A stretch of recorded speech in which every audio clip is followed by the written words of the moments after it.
Hello, good evening, welcome to Rangers Radio. Join the young team tonight as myself, Oxchair, and of course the one and only JM. And hello, Robert. How are we doing, gentlemen? Evening, guys. Evening. How are you?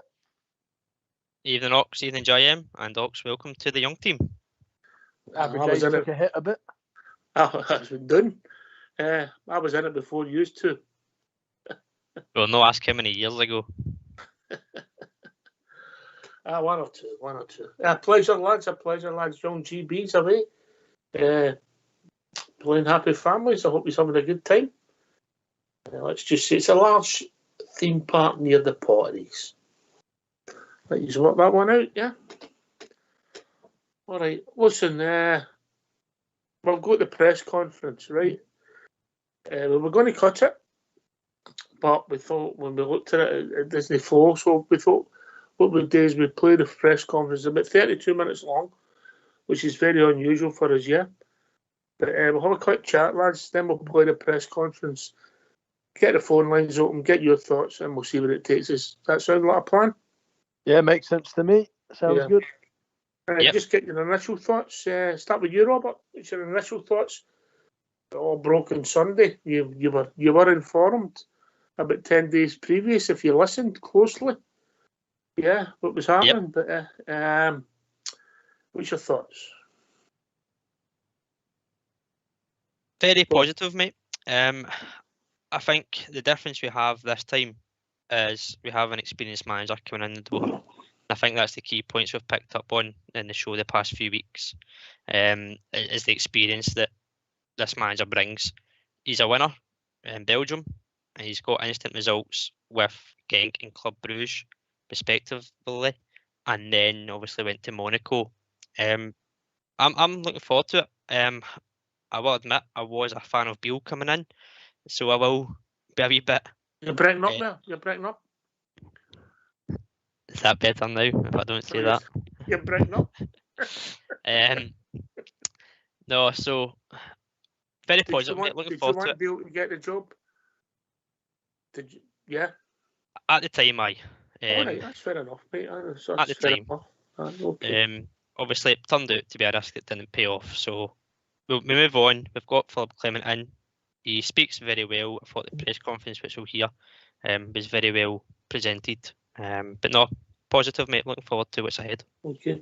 JM, just before we go, were you in the Beale camp? Did you think it was a good appointment at the time, or were you mixed? Or I was sceptical at the time, to be honest. At the time, and I think that would have been that's going to be proven more in hindsight thing. At the time, I was more of we needed to get Van Bronckhorst out because I thought the football could have been a lot better. I thought anyone could have made it better. It turns out that wasn't the case, but a bit like this time, to be honest, because of money and different things, our options in the last, in relatively years, because we've had Gerrard, they've changed a bit. So without knowing who was around, I didn't necessarily want Beale. I must admit I was a little bit sceptical, and he didn't prove me wrong. Okay, that's fair enough. Right, okay, we're going to hail for the new gaffer, our manager, Philippe Clement. Good afternoon, everyone, and welcome to Ibrox. Welcome to our Blue Room here in the very historic Bill Struth main stand of Ibrox Stadium. I'm absolutely delighted to present to you and welcome Philippe Clement, the 19th permanent manager of Rangers Football Club. And we'd be delighted to take your questions. I think we'll start with Mark from Sky. Philippe, congratulations. First and foremost, how have you found the first couple of days, and how does it feel you're sat there in that seat in this famous stadium and the job starts for real in many ways? Yeah, first, nice to meet you all for the first time. No, I'm really delighted to be here. It's been hectic days, but it's normal. If you step in this part of the season, it's always different than when you do it at the end of the season and you have 6-7 weeks of preparation. But it's not the first time like that. So I knew what would happen. And I'm really delighted to be here. You guys see it also in an iconic stadium with a club with a lot of fans. And that was one of the things I was looking for. A lot of fans, that brings with it expectation, brings with it pressure. What are the short-term and long-term objectives, goals, targets? My short-term and long-term objectives are always to win. I'm about that. That's my life. It's always been my life. So that's what I want. But I know also there's a process to come to that point. And we need to work on that. There are a lot of things we can make better, and it's going to be a process week by week to make things better. And to be focused on ourselves. I think it's a really important point. When I saw all the games of the team this season, I saw moments of frustration that players really wanted, but they started to do the wrong things because their expectations were that high, and maybe from the fans also. We need now to create a really stable story together, that everything is really clear for them, and that we can play really good football with good results. Just going to bring you in at that point, because there's also an expectation that comes from above. How prepared are the board to be patient, to give Philippe and his team time to perhaps have bad days to deliver long-term success? Yeah, no, I think we recognise that continuity and stability is going to be absolutely key to this football club. This is the 19th manager we've had in 151 years, and we went through a process that was multi-layered and undertook a lot of due diligence and took our time with the board to get this appointment right. We had a very clear vision in terms of the characteristics that we wanted the next main Rangers manager to have, and the board were unanimous that Philippe was the outstanding candidate in that process. So absolutely, this is a long-term appointment, but Rangers is about winning, and there's a lot of football to be played this season. I know that Philippe and the squad will be giving it everything that they've got for this to be a successful season. But absolutely, we are looking forward to working with Philippe in the short, medium and long term. A very thorough process to find the new manager. When looking at where you're at and what's perhaps not worked, what needs to change, have you also decided what to do in terms of above him, a sporting director? Because perhaps one of the issues before was that the previous manager had to do too much regarding recruitment, etc. Yeah, absolutely. And that's a conversation Philippe and I have had. It's one that Philippe's had with the board. And I'll come back to the question directly. But to provide some context on that, both the chairman and I and all of the board, we recognise that the leadership, the governance of the football department is absolutely fundamental to our short, medium and long-term success. So in that regard, we have a football board with a number of leaders across the football department. We have our chief scout, John Park, that sits on that. He heads our scouting division. We have Craig Robertson, our director of football operations, the chairman and myself, the manager, Dr. Mark Waller, our director of medical and performance, and our academy director. So we feel we've got a really strong group of leaders that will implement the football strategy and take key decisions, whether that's player contracts, whether it's player acquisitions. But all of that said, yes, we do believe that a director of football, a technical director, is something that would add additional value, and it is a live conversation that we're having at the moment to complement and to complete that leadership structure within the football side. Philippe, Martin Down, BBC, nice to meet you. Given what James was talking about there in terms of continuity and long-term and stability that's required in football, I wonder what assurance you sought coming into Rangers, given the previous two managers had just around about a year to implement what they looked to do. Because I believe in the potential that this club has. I believe also that the people I talked with last couple of weeks, it was a really genuine talk, really clear, also talking about the difficult points in the club. It was not only a fantastic story about how big the club is and only the positive point, but also the things they struggled with, the things they think that needed to be changed, why to speak with me about that because of my profile. I spoke with them about the things I thought by seeing the games that could have been better. We were aligned about that. We spoke about sportive director, what the role is, how it needs to be aligned also with the manager. So we talked about a lot of things, and that gave me the feeling that this is the right club to be now, and that we know we have a lot of work to do, but we are very motivated to change several things as fast as possible. Mark asked about the short term versus the long term.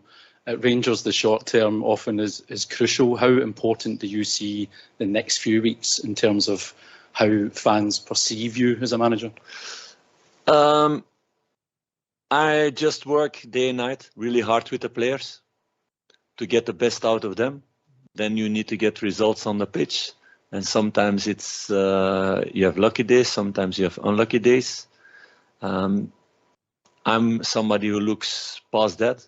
I know with the story we have, the way of working, that it needs also a bit of time to implement everything. And that's normal also because you speak about players moving together, you speak about offensive football, but you need to automatize that. You need a lot of trainings around that before it becomes natural for the players.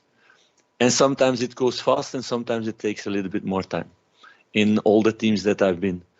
But at the end, everywhere, there were the results, there were the goals, there were the good games. So I know it will come with the potential for me that is here in the club, with the potential that is there in the dressing room, and with the ambition the club has also for the future to make the right decisions if some positions need to be strengthened. How do you see the challenge of overcoming Celtic in the league this season, given you come in 7 points behind at the moment? It's not an advantage, of course, to be 7 points behind. That's clear. No, I think one thing, and that's maybe the major thing for the next weeks, maybe months, we will see, that we need to be focused on ourselves. For me, a season is like a marathon, and it's of no use to look at this guy that is running in front of you all the time and then try to chase it with one big sprint and don't have the legs anymore to do the marathon and to kill yourselves. No, you need to focus on yourself, on your pace, to that you hire that pace, that it's faster than before, that it's better than before, and that you can do all this marathon. It's not about the next 2-3 games, it's about a lot of games this season in a lot of competitions. So we need to look at all those things. We need to focus on ourselves, not on other teams, and to make our story better and better and better and better during all season. And then you get results at the end. Sorry, always. James, finally from me, can I ask, in terms of the board and the recruitment, what criteria changed and maybe what lessons were learned or even discussed? In the manager recruitment? Yes. Yeah, well, I think when we had the conversation after the Aberdeen game, and the board took a difficult decision to part company with Michael and his staff, but we felt it was the right decision in the best interest of the club. And we then discussed what the criteria would be for the next Rangers manager. And we placed a strong emphasis on leadership, character, man management. And we aligned that also with the football criteria you would expect, the football methodology, the football identity. But also we wanted a manager that had a strong track record as a winner and experience in the game that could handle everything that comes with being the manager of this football club.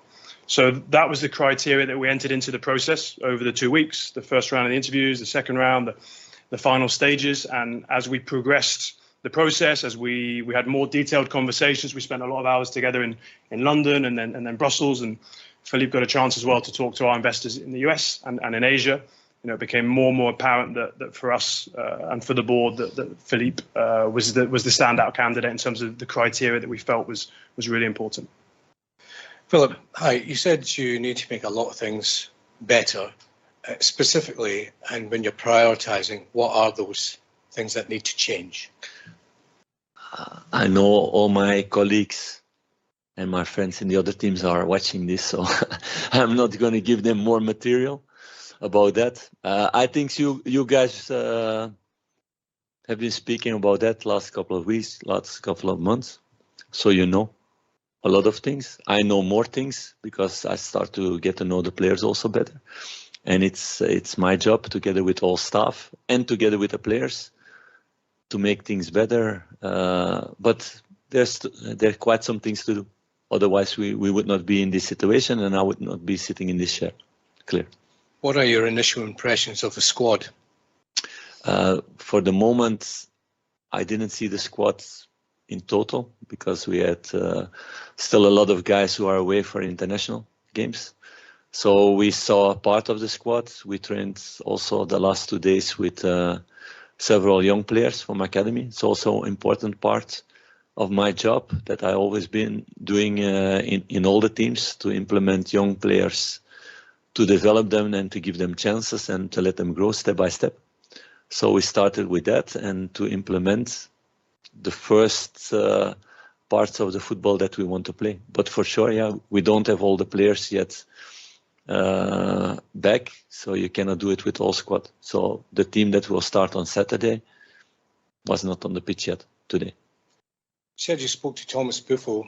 What did he tell you in terms of what you can expect and what the expectations are here? Yeah, Thomas was very positive about the club. He had a great time here. He knows me also really well. We played together in a national team before. I was his coach in Genk in his last year there. So he told me that this is really a club that suits me, because he knows I'm a winner and I want to go through the wall to win games. And this is the mentality that this club needs and wants, and what the fans want. That it's fantastic to be in this stadium when everybody is behind you. And he told me also that next couple of weeks for sure he's going to come to watch some games. James, can you just set out why Philip was an outstanding candidate in the recruitment process? Yeah, well, I think, I mean, it goes back to the criteria that we set out. And, you know, obviously with the panel, we asked different questions and we had a very open two-way conversation with Philippe and all the candidates to understand if they would be suitable to that criteria. And we found very quickly, you know, from the data that we'd already accumulated, we understood what Philippe's track record was as a manager, as a winner, winning the league title with Genk, with Club Brugge, and then again with Club Brugge, and the initial impact he had at Monaco, his experience at Champions League, group stages, Europa League knockout stages. That pedigree was clear, and it became even more apparent in terms of the personal characteristics, if you like, and the synergies and the chemistry that we felt that for us and for all of the board, you know, that Philippe was the standout candidate in that process over the 2 weeks of the conversations that we had. Can you tell us just how heavily involved Graham Souness was in the whole process? Graham was a great help to the process. He added a lot of value, and I thank him again for giving up his time to participate in the process. He joined us in London when we met Philippe for the first time, and because some of the criteria that we set out were so aligned with, I suppose, Graham's own characteristics when we talk about leadership, understanding the club, dealing with the pressures, Graham was able to ask those questions from a real place of experience, and you know, he and Philippe had some really good conversations in terms of that. So yeah, he added a lot of value, and the board really thank him for participating and contributing to the process. If Philippe wants to make changes to the squad come January, what scope will there be to make changes? So the first step really is Philippe and his staff to make an assessment on the squad, to identify initially how do we increase performance, how do we improve results. And I'm sure Philippe will also give an assessment to the board, to the football board, where he sees the strengths and the weaknesses. And I believe the board and the investors will be receptive to Philippe's feedback in terms of any improvements, any acquisitions that the squad requires. Clearly, there's been investment in the squad in the summer, but the standard and the bar at Rangers is very high. We want to win. We want to win silverware, and Philippe is here for that. That's why he's chosen Rangers above possibly some other options. So, you know, Philippe's voice will be really strong in that, and I believe the board will be receptive to the input that Philippe has. Just finally for me, you touched upon the sporting director, technical director. Can you give a timescale as to when you'd be aiming to make that appointment? Certainly in the next few weeks, if not months. We're having live conversations at the moment. There are variables in that, depending on the individuals that the board believe and the football board and Philippe feel has the best fit. But I believe it will be imminent. Just want to James, you're talking about the long term and that you see Philippe being here long term. Yeah, he's going to be the fourth manager in 2 years. How important is it that this does work long term? Really important. It goes back to my point around stability and continuity. This club doesn't have a track record of changing managers frequently in its 151 years of history. We've had 19 permanent managers. So the success that we've had as a football club has been built on that stability. And that's absolutely why Philippe is here and why he's chosen Rangers and the common ground that we found that we've had in the conversations. We believe that there's a lot to play for this season. We're in all 4 competitions. There's 30 games to play in the league, semi-finals of the League Cup, the Scottish Cup's another competition we've had great heritage with. We won it 34 times, and European football. So we believe there will be short, medium and long-term objectives, and we hope very much success with Philippe as our manager. Philippe, we're talking there about the club still being on all 4 competitions. What are the aims for you this season in terms of silverware? What have you been told? Must you win something this season? Must it be a specific competition, or is it more long-term? I told you already, I want to win everything. That's the mentality I have when I step into a building. I want to give this mentality also towards the dressing room and create more and more winners in this dressing room. So we're going to work really hard to get as fast as possible silverware and to make this story step by step bigger and bigger. How fast it comes, you never know. I don't have this crystal ball. I'm not a magician also that suddenly can totally change players. But I know if we can work long time with players, that we can make them better. And we talked about that a lot. How to do it. It was really very interesting talks because it was really to the point with Graham, with the people in the board also. Not only we're going to do it, but how. We talked really a lot about that, about the holistic way, about creating better athletes, better football players, stronger mentalities in that way. But it's time. It's a very important thing, and it can go also really fast. I think with this squad, when they get more confidence and the fans go behind them, it's a major point in this club. If you have these 50,000 people behind you, this gives so much energy. You become so much stronger in every sense as a football player. So it's very important to create this synergy also, again, between fans and the players. It's going to be one of the major points for the next couple of weeks. And it's about me explaining this to the players and doing the right things on the pitch. And I hope that the fans understand that and they really know how much power they have also when they go behind players in a positive way. Just finally for me, you say it will take a while to get your philosophy across to win trophies. You don't know how long, but what will Rangers fans see? What should they expect from you in terms of football on the pitch? What will they see from their team? I like dominant football. I want to play dominant football. I did it also with the first team that I was coach or manager. Waasland Beveren was a team who played against relegation in the Belgian league. We played also dominant football with them.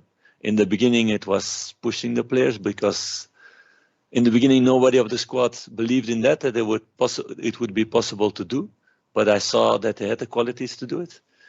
To play attacking football with a lot of changing of positions, people creating space for other players, but out of a good structure that you don't get too many transitions and that you get stupid goals because you're not thinking about your structure. So out of a structure, attacking football.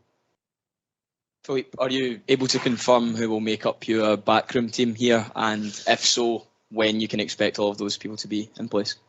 No, for the moment not. So we took the decision together first to see also with the people who are here, what are the qualities, how do they adapt to the story, how do they work with the players, and in a few weeks we will make an evaluation and then see what's necessary or not. So it's the same as with the players. I believe also really hard in looking of potential of people. So we will see. I think I saw already that quite some people with potential are already in the club. So we will see what happens. Is there scope for Stephen Davis to still remain a part of the backroom team here as well? Yeah, it's for everybody a possibility. And I had already good things with Stephen last couple of days. For him, it's a totally new job. It's really a start after being a player. So it's a totally different job. he knows that also now. We've been laughing about that. It's a different way of life than being a player, but it's somebody who was always a leader by example, and he takes his first steps into this coaching life. I've been also in that situations many years ago, and it's important to give people like that with the knowledge of the game,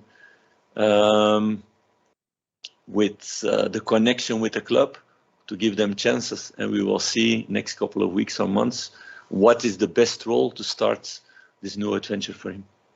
James Tavernier has been the club captain here for the previous 3 managers. Is he expected to remain club captain under yourself as well? I don't see a reason for the moment to change those things. I think I need to focus on many others for the moment, and step by step looking what is the best story for the club, but I don't see a reason for the moment to change that now. It's been a tough start to life at Rangers for Cyril Dessers, but that's a player I'm sure you'll know from your time in Belgium. What qualities have you seen in him, and are you confident that he can be the man that Rangers expected him to be in the summer? I've seen Cyril doing a better job in Holland than he did in Belgium also. I've seen him play much better in Feyenoord than he did until now here.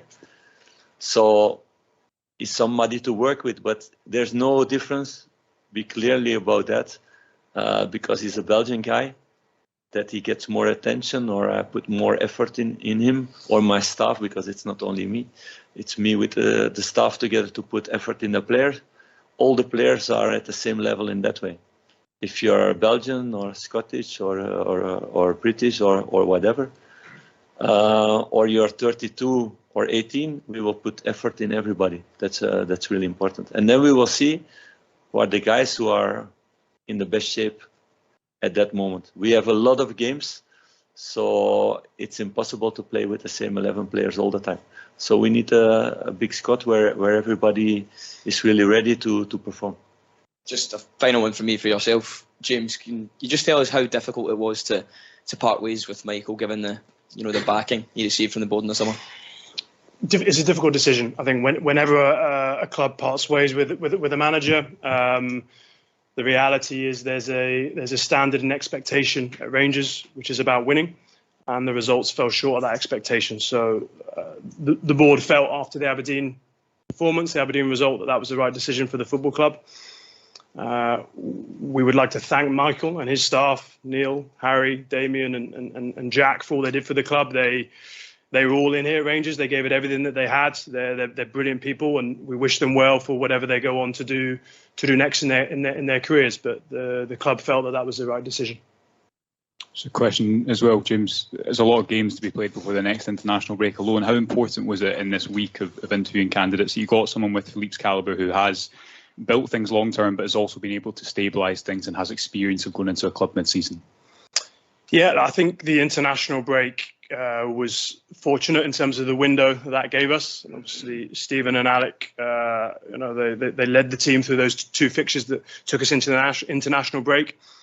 We felt that we had to get the decision right, so we would take as long as it took to come to that decision. But I think we always had in our minds, yesterday was that first full week of training, so that the new manager Philippe could be here before we move into, as you said, Josh, that rhythm of games. That's 2 games a week, and it's relentless here. So I feel as though we got the balance right in terms of the diligence, taking our time, having really detailed conversations with a number of high caliber candidates.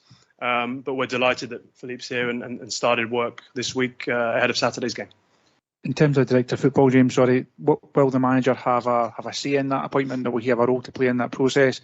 And can you outline some of the criteria that you're looking for in terms of who you're looking to bring in? Yeah, so that'll be a club board appointment, but Philippe will absolutely be part of that process, and we'll meet whoever we bring in before we take that decision.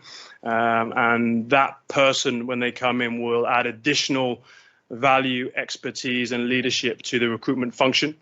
We've currently got John Park as the chief scout at the top of that division. We've made some changes to the scouting function recently. We've modernized that in terms of some of the processes, additional emphasis on data and video analysis, and we've been, I think, more strategic and focused on how we've set that up. Philippe will have some strong views on that as well. But it's a decision that the the board will take in terms of the long-term football strategy, and someone, as I said, to complete that football board that's already in existence, to make sure we've got really robust processes around the decision making that we take right across the football department.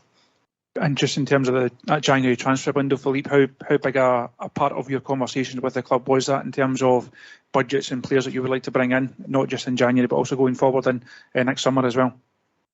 It was a part of it. Like many parts, we talked about many things. Of course, it's a part, but I'm also somebody who likes to see first what is the potential that is there already. I'm not somebody who wants every year like 10 new players and say, okay, this one is not good enough. I'm somebody who likes to invest in people, wants to find the key to get the best out of them. So we need to use the next weeks, months also to do that in the best way. So all the players with me, maybe not with some fans, and that's a little bit pity maybe, but with me, everybody started with the white page this week. So everybody has the chances also until January to prove themselves, to show that they are really good players, that they want to be on the pitch, that they want to make the difference for the club, that they want to give everything. And then we will see towards that period. And it's important to be aligned and with sportive director and to have the same ideas about football. If it's somebody who has totally different ideas about football, then it doesn't work. We talked about that also in the process. So it's good that everybody's aligned and we had really clear talks about that. Good afternoon, Philippe. Welcome to the club. Thank you. In terms of the confidence issue that you mentioned there, how do you go about, you and the coaching staff, instilling that in the players? Because as you mentioned, some of the recent matches, the players have looked as though they're very much lacking in confidence.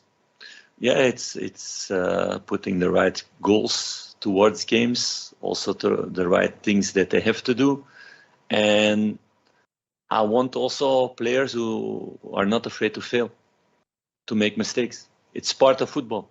There's not one team in the world, not even the best teams, that are perfect in everything that they do, but they're really perfect in the reaction afterwards.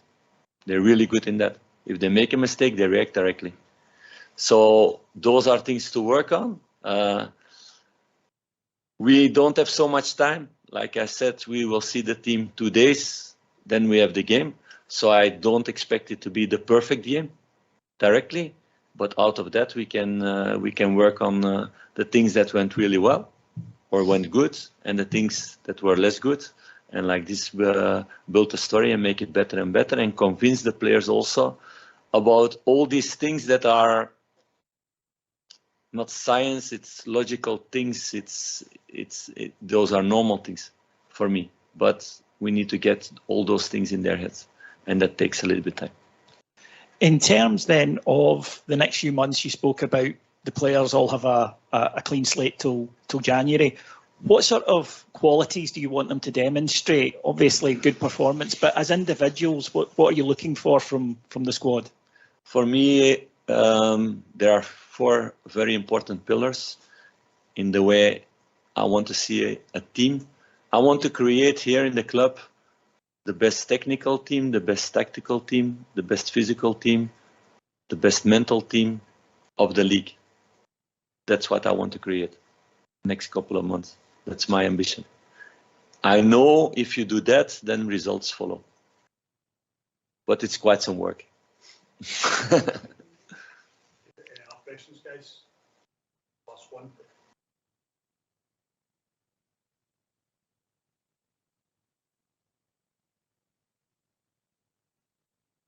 Hey, thanks for that, though, back, gentlemen. Yep, still here. Yep, present. Right. Initial thoughts on the manager? Just initial thoughts before we accept what he said. How he's conducted himself. Giant. Yeah, cool, calm head, very professional. Not giving much away, but very aware by the sounds of it. We'll dissect it more of the task in hand, and hopefully he seems clear on how he's going to do it.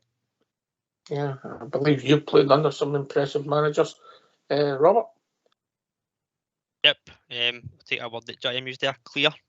precise and straight to the point. And if he's given that to us watching a press conference, I'm sure the players are getting it as well, even clearer on the training pitch already. So positive. Again, he's not saying much. It is obviously his first press conference, so we got the answers that we were probably looking for, but we'll dissect that fully.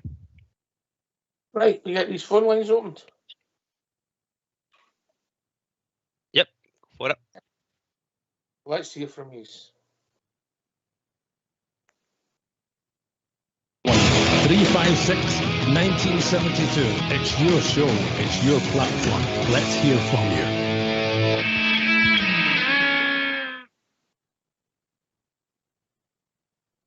All right. Okay. A lot there. The process, are we worried about the process or on the end results? Robert? Or getting the manager? You obviously want to know that it's been done correctly, the process in terms of if it was 10 days or not is kind of somewhat irrelevant as long as you get the right man in, and you'll know that by the end of a season or his tenure at the club. So in terms of the process and of how long it took, it's good to hear that it was done correctly. They had a criteria that they wanted to meet. Souness was involved as well. It seemed that the board were taking a bit more thought processing than an actual managerial process in order to not have a risk taker again and to have egg on their face essentially. So in essence, it's good to have a process and a criteria to stick to. And I think, as Bisgrove said there during that, there's no topic that they set that Clement doesn't meet for me. He has got that experience. He came across again there very well in how he conducts himself. So that's a man management thing that we'll hopefully see transpire onto the pitch and on the training ground. And ultimately, he's a winner as well, which they looked for. And that's something that our past two managers didn't really have before coming to the club. Okay, Gio had the final title. That was the only kind of the main one for him. This guy's got 3 trophies in the last maybe 3.5 years, 3.5-4 years seasons. So certainly good to go.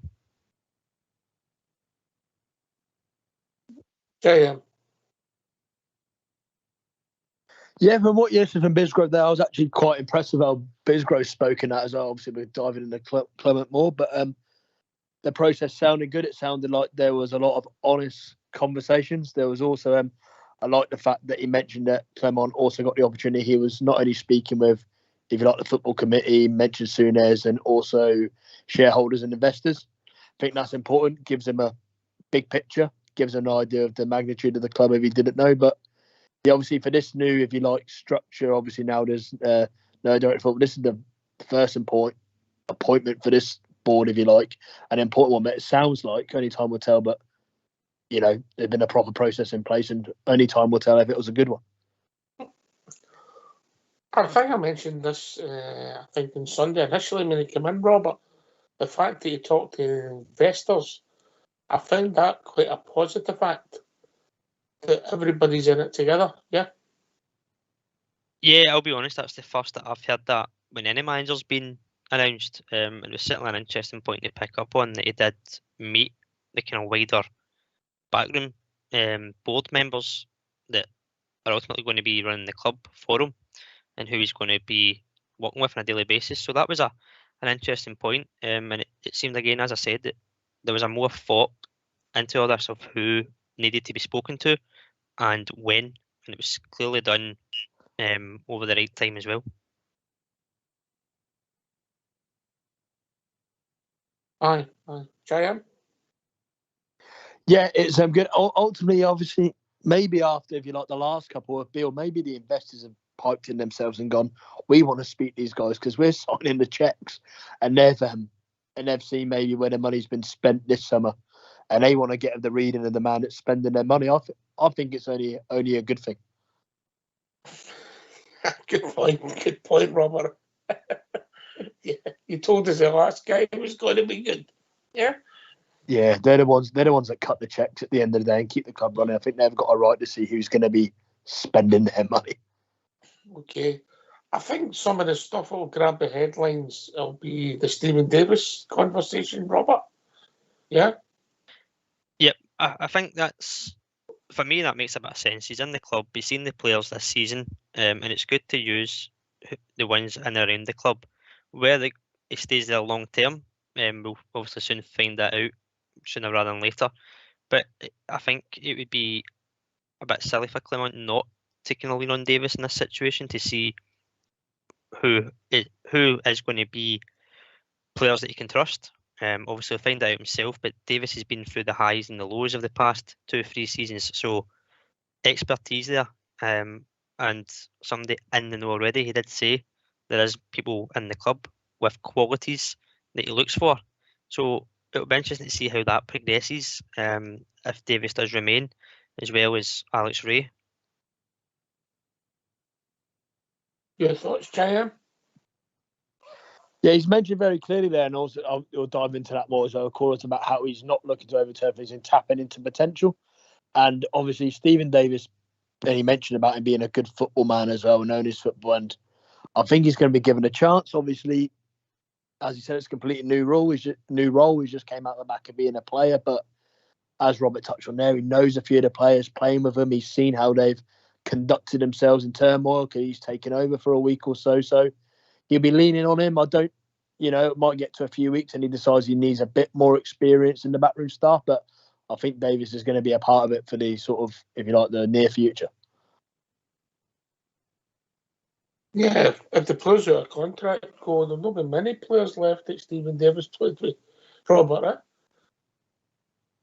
No, there won't be, but again, it's somebody in the current setup that is a bit of the knowledge of how the players came at pre-season, and maybe to see and have an impact of, or a say on how they've either progressed or regressed since joining the club. I'm sure he'll certainly see how they are in training as well as in a game. Does he see a difference? Does he see the difference of effort, mentality?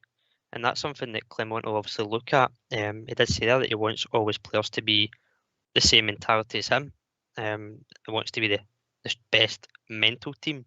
And I don't mean mental as in red cards galore, but at times when you go 1-0 down, you want to see the reaction. So again, it all links in. It seems to be well thought out of by Clement. That could be interesting in an entertainment, a mental team. Right, I think he's kept it simple. He's kept it, he said a lot of the right stuff. Gave us some of his thoughts.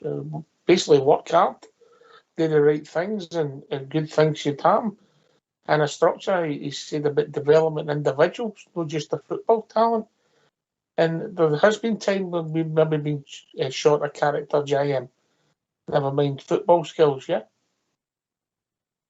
Yeah, definitely. There's no doubt the players that we've had over the last few years, even though not performed with their background and CVs beforehand, they should have more questionably had the ability to be more successful domestically in the leagues and the cups or whatever. So maybe it is a mental attitude thing, whether it's not giving the teams enough respect, giving them too much respect or whatever, or maybe not just having that winning mentality in them. So it'll be interesting to see. Obviously, we'll never hear it, how he's going to internally assess them and see if he actually thinks he's got many there, or if he can turn a few of them around and turn a few of them into winners. Because I wouldn't say that we've watched many winners this season thus far. No, when you're a goalkeeper, if you stop the season just now, I think your goalkeeper would win the player of the season with 95% of the votes, Robert. And that's clearly because Fox would vote for Tavernier. Yeah, Yeah, it kind of speaks volumes if you're putting your goalkeeper up for an award, especially this early on in the season. I dare say he'll probably be in the running come the end, but hopefully there's a bit more attacking players involved in that award come that end of the season, and there's a reward for individuals as well as a team. What I liked as well when he said about developing, he mentioned the young players, the academy, where he's done that at every game, every club, sorry, he's been at. So that'll interesting, motivate the young players in and around the squad. We know a few have been in already. But you always want to hear that from a manager, and we've always said for weeks now and for years, we need to get some of our own academy players through. There's no use having an academy and just letting these boys go. So it's about time that somebody looks at them. And as you said, no matter if you're 38 or 18, you're good enough, you'll play and you'll be treated the exact same way. All the effort we put into you, no matter what. So that's positive as well. And it's good to actually hear a bit of freshness about that. And I'm sure, as I said, it will drive the young players on to get a chance. I think if you look at the Scotland team, somebody sent me this, that Liam Kelly, Patterson, Billy Gilmore, Kenny McLean, the boys in Ferguson, all involved with your club. Yeah. I think they all took part of our academy. Yep, and if we were smart enough, we may have had a few still in the books as well. Yeah, timing, man. So obviously we've had them, and for different reasons, we'll let them go. Yeah. Right. Okay. Right, he's done a good. He started well. He said all the right things. I think, like, no offence to Michael Beale, that chapter's gone, but you can tell there's more experience there, JM. Yeah, just there was a couple of comments, I think, from Bisgrove, especially when he was asked what he was looking for: leadership, characteristics, character, man management. When he was asked, almost a little, maybe a subtle dig before moving. And also, what I liked is, I think previously, before when Beale was asked about changes or whatever, he mentioned handbrake off in specifics. Clement was quite reserved in saying, "You have all commented on it enough. I've seen it. I'm not giving any more away, but there will need to be changes." And he was pretty blunt in laughing and saying that stuff does need to change. Yeah, he mentioned obviously the captain will remain, but what he did say is it's not the most important thing. He's obviously seen other things that have to be dealt with first, Robert, yeah? Do you agree? Agree. The key word for me was he'll remain for the moment. Does that indicate potentially a change come the summer? We'll obviously wait and see. But again, there's bigger problems, and he knows that himself. And he's not going to give out in a press conference. As Jim said, we know what they are. The media knows what they are. There's no point him giving away any material, which I liked as well, the way he kept that to his chest. If that was a Michael Beale, you'd have probably got a different answer. And that's something that Beale was picked up on before, about revealing too much in press conferences and saying too much. So quite reserved, but he knows, he's watched all the games for this season. He's well prepared, and I think that's the difference here as well. And as JM said, there just seems to be something different about this. There's a different feeling of having a proper manager sitting there doing these press conferences. There's a certain buzz. I don't know if it's just me, but I've got a different feeling about this. I would agree with what you said. I don't think James Tavernier is my biggest problem, JM. No, I think your team's in a really good place if we're starting to look at replacing Tavernier. You can go, I don't want to turn this into him, but he's definitely not in our top 50% of issues that would stop us being successful. He's not an issue, and that was definitely the right answer. And I don't immediately see anyone in that team that could take the armband anyway. So I think it was I don't know who asked the question, but I think that was a playing up to the fans question, because I don't see it as relevant at the moment. I get it. He's had a lot of, if you like, scrutiny, and I get that the sands of time wait for no man, but there's other things need sorted before we prioritise that, Listen, it might happen in the summer. He might bring in somebody. He might promote somebody, Robert. We don't know. Tavernier might not be in the team. Time will tell. As I say, there's no one there right now who you would probably say could take the armband off Tav and do anything different. Obviously, there's be a lot of people that could argue that and say, for one, they could open their mouth during the game and do the shouting and bawling, but ultimately, shouting and bawling doesn't mean you're a leader. It's how you organise and how you manage a team on the park. Right now, we've not seen any characteristics from anyone to suggest otherwise. So I think he's right in saying it's not important right now. And as you say, you maybe have an idea in mind come the summer to bring somebody in with that leadership. But for the moment, it's going to be Tavernier. And it would have certainly raised an eyebrow or got a few tongues wagging if he came in and did say, yep, he won't be a captain. Because the next question is, who is? It'd be an interesting answer to see if he's picked that one. Yeah, doesn't mean he's going to be there forever. Nobody is, and James is getting older, but we'll see. We'll see where it goes, and I'm sure things will move, people will change, and maybe one day James will leave the club. JM. Yeah, well, it's going to happen eventually, isn't it? It's going to happen eventually. It's just not going to be immediate, is it? Might not even be next season, but an aging right back, if you're looking to improve and the amount of games we play, it's not fair on Tavernier himself to expect him to do what he keeps doing, does it? So you're not, like I said, a team moving forward, eventually you're going to be looking at replacing players at a certain age, not just Tavernier.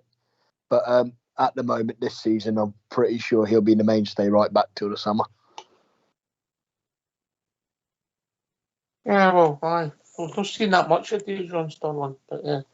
Right, what other things stood out for you, Robert? Philip, Clement? I think just the way he conducted himself and speaking about the season as a whole, that he wants to win everything. That's his mentality. He was asked what targets are there for this season. Does he need to win this?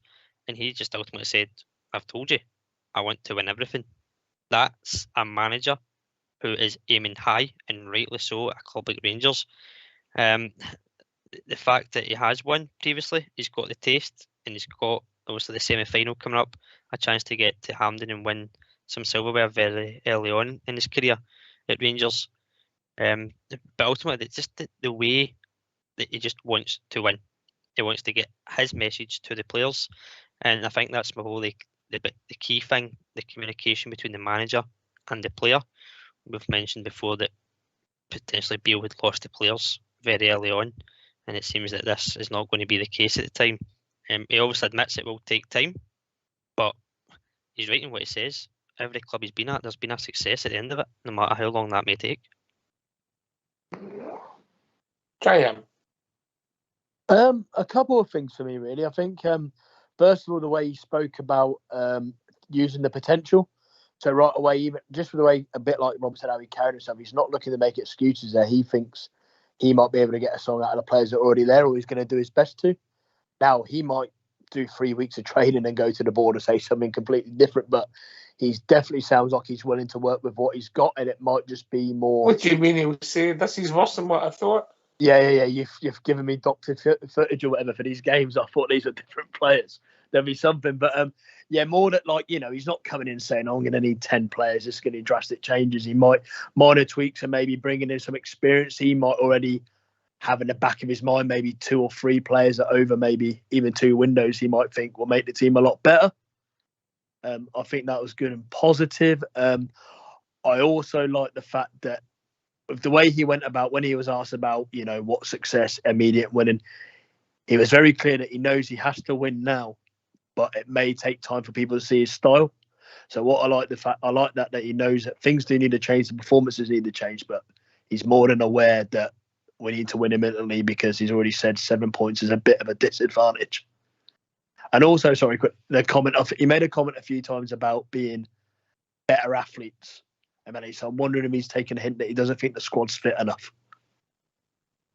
Do you think they're not fit enough? There's a lot of injuries, isn't there?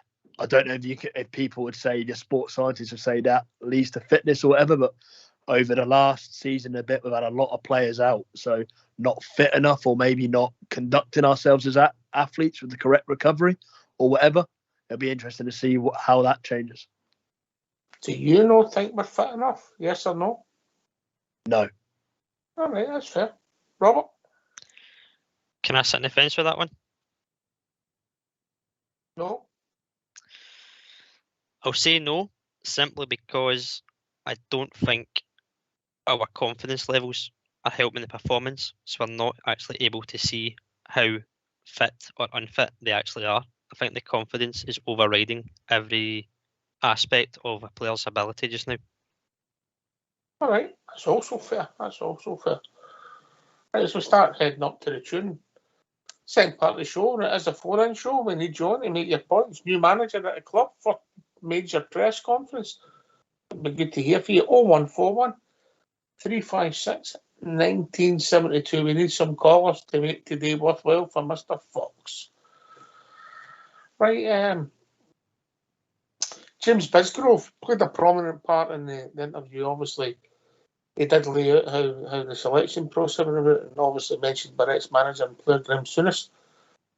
Were you happy that Graham was involved? It was something you thought was important, Jim? As a broad thing, I didn't think initially it was important. If it was just a case of when they say about interviews, if it was just three blokes opposite the table and they were just interview mans, I wasn't sure how important it was. But when they went into depth and James Bisgrove explained exactly the process and how detailed it was, I thought it was a great detail, if you like, because like you said, he goes, this is a man that's experienced this all firsthand, and he asked the questions and he sort of quizzed them a bit, and it sounded like, by the looks of how Clement was speaking as well, they had a bit of back and forward. So initially I didn't think it was, but by the sounds of how the whole process and how professional the whole thing seems, I think absolutely it sounds like it seems to be an integral part of it. Robert? Yeah, I've got to agree with JM there. I think it, from the outside initially, you probably thought it didn't really matter too much if it was a Graham Souness or Gordon Smith or whoever it may have been that had been doing that with the board. But the more that Bisgrove spoke about, as JM said, the criteria and things and experience, it probably was a key factor. I know times have obviously moved to modern day management since Graham Souness was in charge, but this guy knows his stuff. He's seen it all. He's obviously been under Walter Smith and then himself, so he's seen it from both sides, and then obviously out with the game, looking in how he sees it as a fan like us, and I'm sure he gave that message across, not just as a Rangers legend, a former manager. He gave it as a supporter of our club, and probably speaking the way we would speak if we were given the information and advice. I'm sure that was a typo. Walter was under Graham. Yeah, Walter was under Graham. That one. That's what I said, sorry. Yeah. I'll do my homework next week. No problem, mate. No. Top of the class for your homework. Yeah. Just your classroom stuff's no so good. Your homework's superb, mate. Yeah. No. I had good points, mate. Good points. I wasn't too sure because obviously Graham Souness hasn't been involved in selecting managers. Jim, he's no. But then you look at it, he's got vast experience in the game, and he's a figure in the game, particularly in the UK. Yeah. So yeah, 100%. It was a funny one. I think the comment I made last week as well. Obviously, no one gets anything right, not even Robert. But it was just it was when he was. One of the things was maybe set us up as he was quite outspoken when Brighton appointed their manager, and look how well he's done. And you just think if he's at the, it was an easy out right away. Is he at the spearhead of our recruitment? And he said the Brighton manager would be no good. But obviously Brighton have got far different aims and goals than ourselves. They're looking for a star, whereas we're looking for results. So yet again, it's completely different criteria. Yeah. All right. Right, lads, get yourself in mute because we're going to have a tune.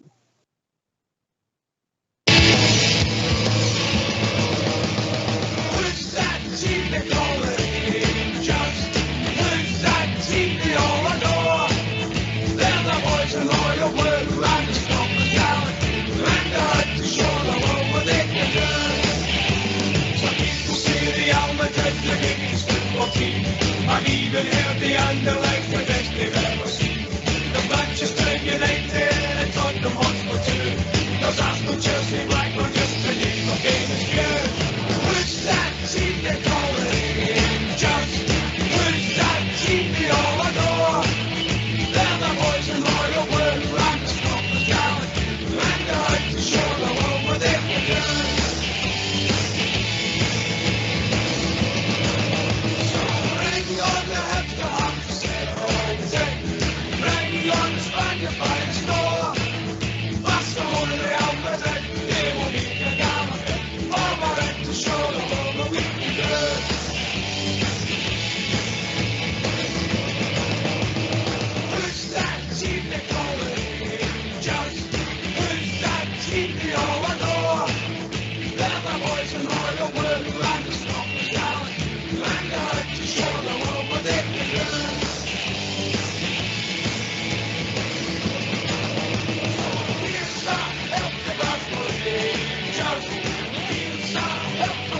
And I spoke to every game while I walked the lights.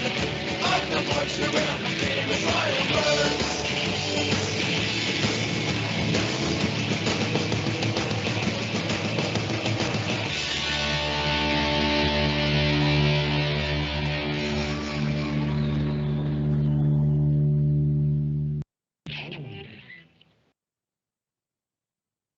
In 2022-23, over 39,000 homeless applications were made in Scotland. That is over 3/4 of Ibrox Stadium, and it is happening right in the heart of our own communities. This year, I have decided to take on the big Ibrox Sleep Out, and I will experience the nightly conditions experienced by those on our streets. The proceeds raised will be split between Glasgow City Mission, who are aiming to tackle homelessness, and the Rangers Charity Foundation, supporting Christmas initiatives with vulnerable young and old people, providing assistance for young people's employability and work for causes such as Glasgow Children's Hospital Charity. If you wish to donate what you can, please go to tinyurl.com/Rob Sleepout. No matter how big or small a donation, it could be life-saving or changing for someone. Thank you. All I'm seeking is your time. Help me make it through the night. Why don't you give us a call on 0141 356 1972. It's your show, it's your platform. Let's hear from you.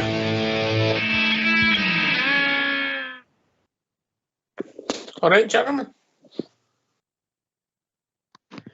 Yeah, all back. Just listening to Robert there. After the last few days been a bit colder. Not looking forward to that for you, mate. Yep, double sleeping bag on the way. I think it's going to be a lot colder, but MJM, yeah. Yeah, that's what I mean. I wouldn't fancy that now. Well, Fox has done it. Yeah, Fox has done it, you know. How's things going with the donations, Robert? Obviously, there's a lot of people pledging and they'll donate before the event, yeah? Yep, it's going well, mate. It's going well, mate. I set a target of £150 on the Just Giving page. I'm over that now, so thank you so much to anyone that's contributed so far. It will obviously remain open until the event, which is just, in fact, 4 weeks this weekend. So, plenty of time to donate if you can. I'm sure you'll smash that, mate. I'm sure you'll smash that. Would you agree, JM? 100%. I'm sure they'll keep rolling in for the next 4 weeks. Yeah. Right, you've got a question for us, Robert. I do. Just one name and your reason why. Which player is going to be the spark that we've seen? So for Beale, it was Sakala, and for Gio, you could probably say it was Lundstrom in Europe. But which player under Clement is going to be rejuvenated and why? JM? I think hopefully you're going to see Todd Cantwell back to his best. Because I think you stole mine. I'm going to go. I'll see you maybe or you've got time to think of another one. I'll give my justification or whatever, or you can say the reason. I think there's obviously Bisgrove talked about player management and man management there. I think somehow between the summer with the transfers and before the first game of the season during pre-season, there was a serious mismanagement of Cantwell. I think there may have been maybe not a big fallout, but a slight one, or Cantwell was noised about a joint, and we lost our best player from last season out of nowhere, and he was never quite the same, being moved in and out of positions. I think this Clement speaks about stability, when Bisgrove speaks about it, he speaks about structure, and I think you'll see Cantwell playing in one position, and hopefully it'll turn out to be his best position. All right, I'll go for Scott Wright. And your reasoning why? Yeah. Well, when he gets another club, he'll be revitalised because of Philip Clement, yeah? That's one way to look at it. Yeah, no, I do agree with JM about Cantwell, but if you're asking me about somebody else, I think we're going to have to score goals, yeah? So I'll go with a striker beginning with D. Is that just because he can't get any worse, so he's going to get improvement for being better? No, I'm going to go for Danilo. Oh, yeah. There we Yeah, who's going to get involved with a new setup, along with Sima. we're going to score more goals. Yeah, because I was gonna go with Seaman, but obviously forget the question was revitalise. Because obviously he's been Seaman's forums. He's been a mainstay, hasn't he? Really, he's been the goal. He's ever since pre-season where he was getting the most stick. He's turned out to be the only guy that's done his job constantly. Yeah, and some good goals as well, Robert. We think back the one against was it PSG? Yeah, PSV. The goal, even that last European tie when we were awful, he scored a good header, didn't he? He scored a lot of different kind of goals, Seema. Yeah, it has, and he was probably one that we were a bit optimistic about at the start of his career with us. He seemed to be a bit kind of off the pace, and we didn't know where it was best to play him. But over the past few weeks, as you said, he's been getting involved in not only just scoring goals, but assisting. His all-round play has been pretty impressive, and we're starting to see the reasons why he was obviously brought to the club and why Brighton obviously paid the money they did for him. The unfortunate thing is, he's just not our player. We don't have that luxury of keeping him at the end of the season. But certainly somebody that I think will kick on as well. You'd obviously think that when a manager comes in, any one of your forward line would be the most improved. But my answer would have been Raskin. And I know that might be the obvious choice because he's Belgian. But when you look at the Belgium under 21s, Raskin plays more advanced than what he does for us. So I don't know if it'll be in the thinking of moving his position up slightly higher for whatever formation or style that the manager implements, and how that maybe changes the way we see Raskin and what he brings to the team as a whole. So that's probably who I think would be maybe a standout at the next level of Raskin. It'll be interesting to see what position he plays in. I'm interested to see what position Clement plays in, JM, yeah. Yeah, because I still don't think everyone. I think everyone likes to be in further forward out the way, but I still, because of obviously how last season went and how this season gone, no one's been able to see him in a consistent position to see where his best position is. If he's better coming in from a side, or if he's just better through the middle as a number 10. I personally think he's just better in the middle, but some people might like him coming in where he can get involved and get a few shots off, or some people even like him maybe playing deeper so he can play a bit of a quarterback role if you like. But no, it'll be interesting to see where he looks to play him and Raskin, to be honest, going forward. Mr. Fox just went for Cervantes. He thinks he's going to be the most improved player, and he thinks he's going to get in the team. And we're going to see the best of him under the new manager. There you go, Robert. It's an out there shout. I can see maybe why he's went from, but he's also not been in the picture a few games past. And we were obviously told that this player would take us to the next level, and we're yet to see that. So obviously we want every single player to improve and kick on, and I don't think they can get any worse for certain individuals. But as a team, collectively, if we can get a starting 11 improvement, then ultimately that makes the squad better, because the ones who are pushing you, sitting on the bench, are obviously making themselves better, and it's giving the manager selection headaches. They did say that we need a big squad to fulfil the whole season and the competitions we're in. So each player now needs to knuckle down and get on with it, and we might just see something different from them all starting on Saturday. All right, come and join us. 0141 356 1972. As a phone-in show, we need callers, or this show doesn't work. Yeah, maybe we should have took a break for 2 weeks during the international break, JM.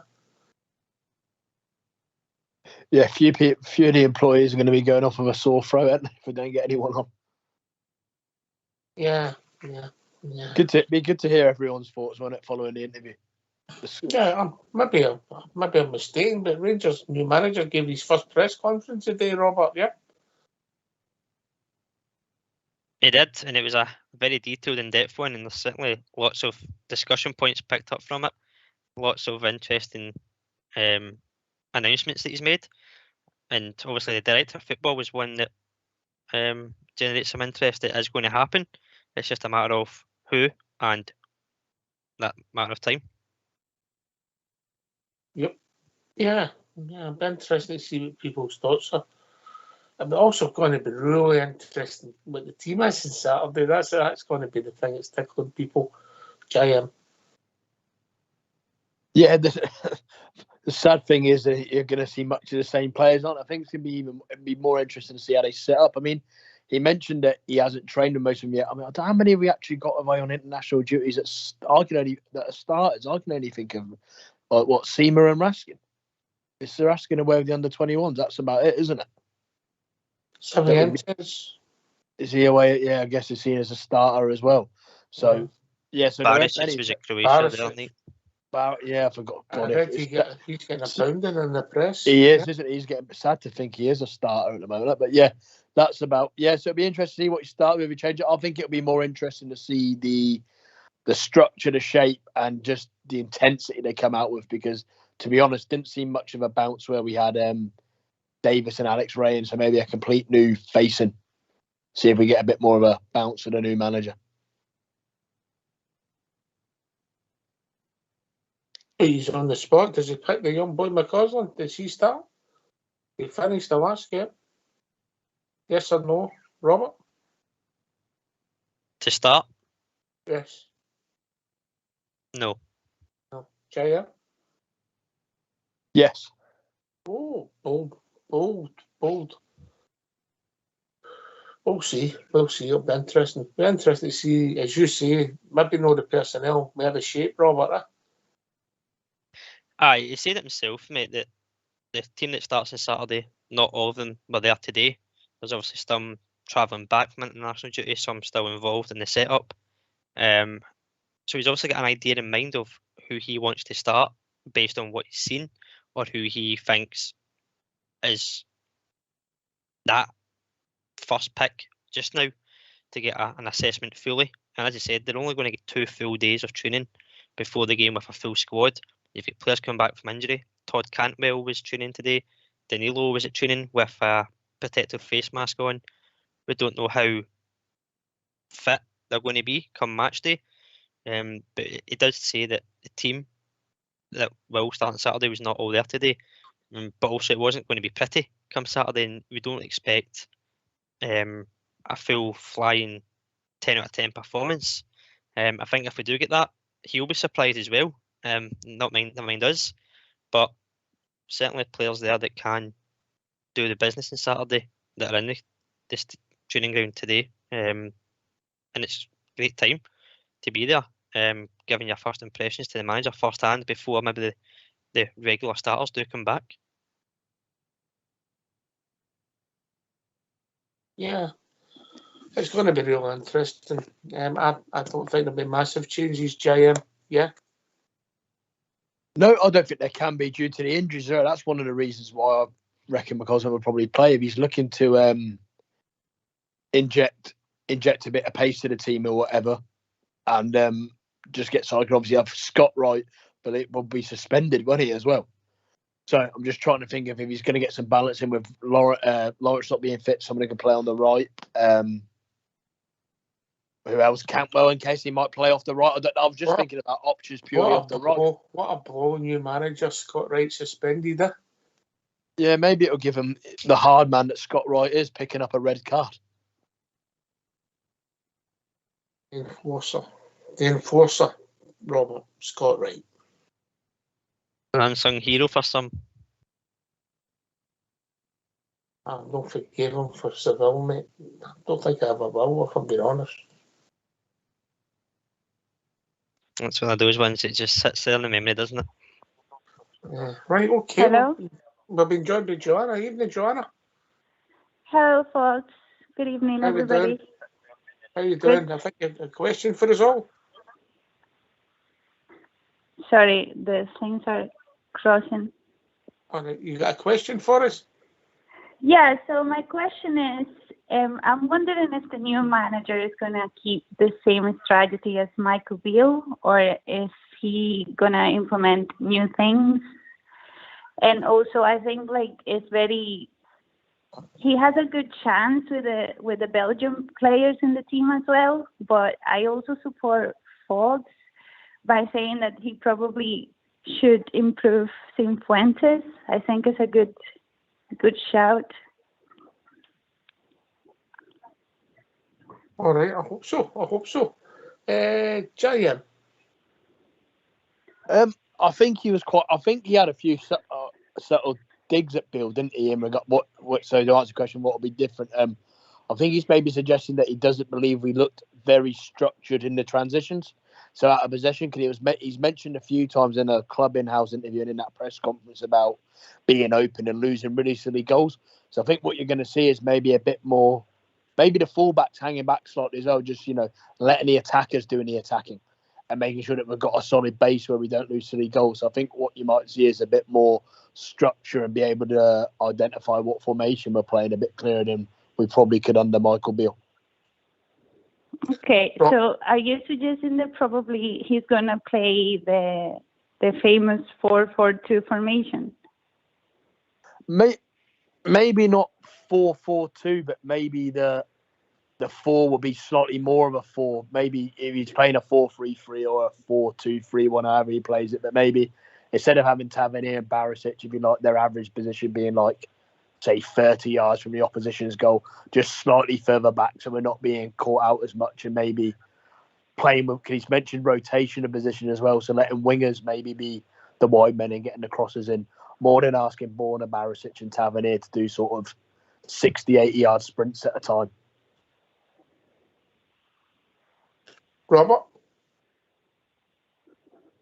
I think it's fair to say we'll see some implements of what Beale had come Saturday, just be given the time of how Clement's came in. Obviously Sunday, he's not had the full squad until maybe tomorrow to get the training done. So I think there will be things that you could see that may linger on from Beale, but he will obviously put his philosophy across. He has said that will take time. The quicker we have a full squad, the quicker that will happen, and they'll take it on board and change. In terms of the 4-4-2, given just the injuries we've got just now, I don't see us starting with a 4-4-2 right away. We do know that he is accustomed to playing that. He had played it at Monaco, and he favoured the 4-3-3 at Club Brugge. And it's just the variations of how you set up, as JM said. The 4 just sits as a solid 4, and the 3 interact and chop and change, whether it's a 1 holding player or 2 holding players.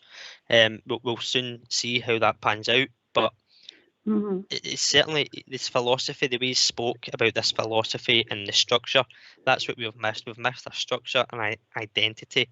And once we get that back, once we get confidence, the results will come. And by no means least, the silverware will come. For me, Joanna, I think if we can get Cantwell on the park, the shape can be similar to what Beale played, but I don't believe it will be. I think it'll be slightly different. I don't think it'll be the space out of possession in midfield. He can create, and hopefully the biggest thing that a new manager requires is for goal scorers to score goals. Simple as that. But Sima is alone, isn't it? Yeah, Sima's done okay. Good goals as well, Joanna, yeah? Well, I haven't seen it, to be honest, but he's been scoring all the latest game, even if we lose. Yeah, what is it, 6 and 6 he scored? I've no check to it. 6 and 6 or something like that, JM? Like we said there, it seems to be every time we score a goal in every game he scored. It's definitely, I don't want to be misquoted on a stat, but I can't remember the last game where he hadn't scored. To be honest, yeah, even when we were playing dreadfully. Exactly. So, yeah, exactly. Yeah, so Seamer's doing his job all right. Just see if we can get the others to pitch in a bit more. Well, thank you for having me, though. No, great to have you, Joanna. Good to talk to you. But before you go, I'm looking forward to the games. Yeah. Yeah, good. Good to talk to you. Enjoy. Thanks for the call. Okay, bye-bye. Bye.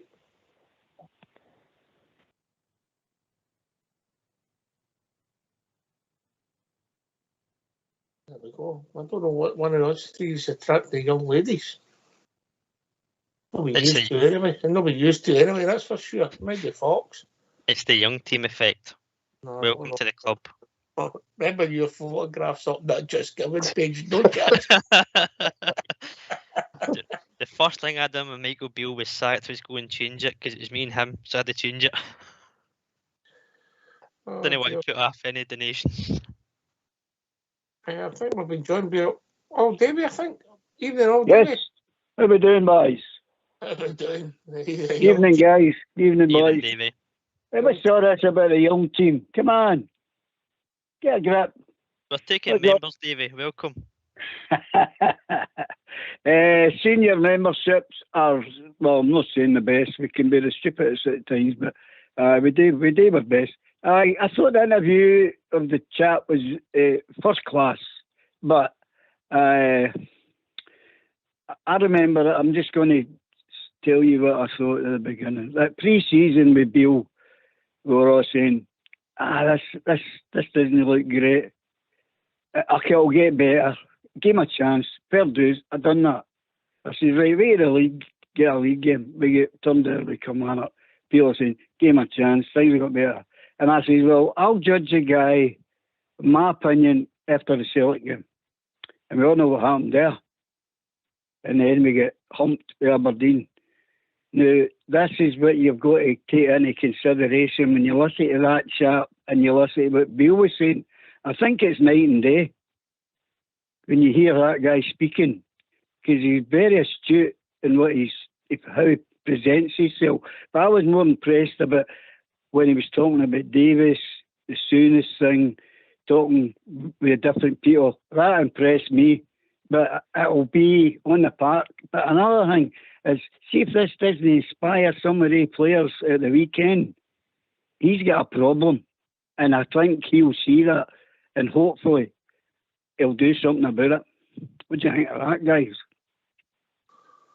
Right, okay. Quite a lot to take in there, David. Quite long and lengthy and intelligent for your good self. So I'll go to Robert first. I'll take the last point because it's the freshest in my memory there. He obviously spoke about wanting to be the strongest team mentally, and that's what he'll obviously try and do. If the players don't react to this new manager, the way he comes across, his aims, his targets, his goals, then that is a problem. But it's a problem that he's willing to work on and get them to be the strongest version of themselves mentally, and then obviously put that towards games. Now, we know that he said until January, and as I said previously on the show, that for me there was a phase now until January and then review it, and it sounds like that will be the case. In terms of the mentality, I think that is the aim now, is from now until January, you show what you can as an individual, why you want to be at this club. And if you can't have the same feeling and desire to win that our manager has expressed in the past 24 hours, then the club's maybe too big for you to be at, and it'll be time to move on. I think, as I said, he is willing to take that on, and results have shown in the past, Davey, that he's got a tune out of players and got success at the end of it at each club he's been at. Yeah, I agree with that.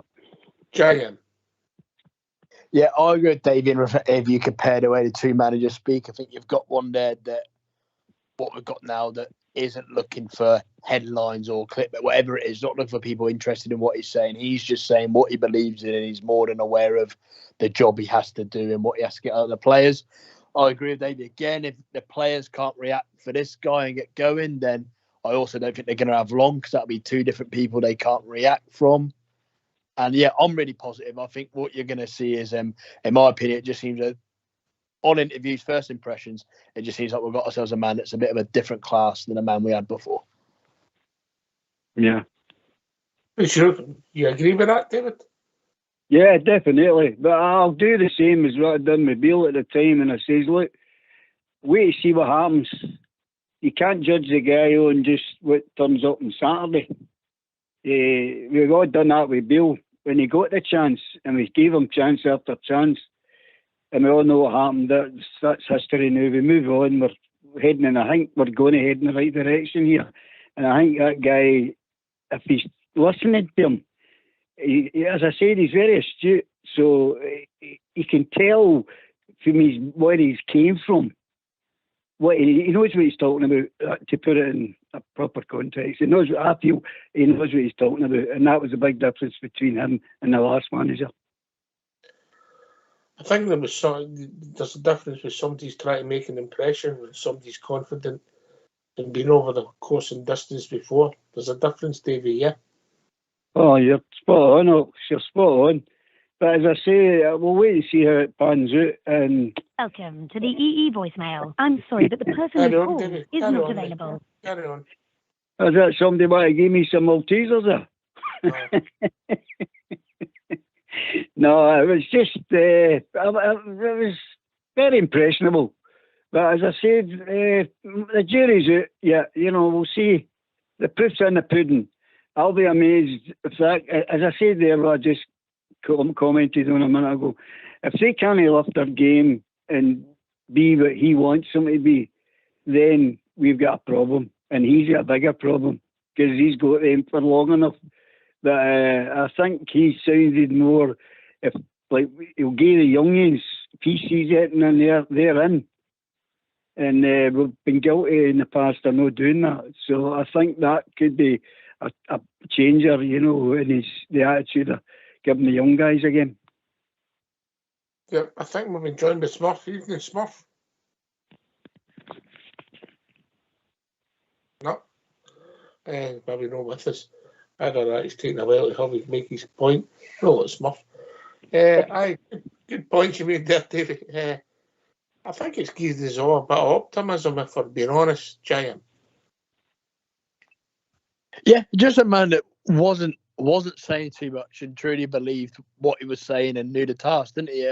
It was good, and also I think once everyone started to do their research on the guy, once he was linked to him, kind of what everyone was expecting. A man that has obviously been around football, played it professionally, been around great players, and has got a winning mentality, and that's all we're looking. We don't have much. We just want someone that's there to win and thinks they've got an idea and is going to try and implement it on how to win the games as well.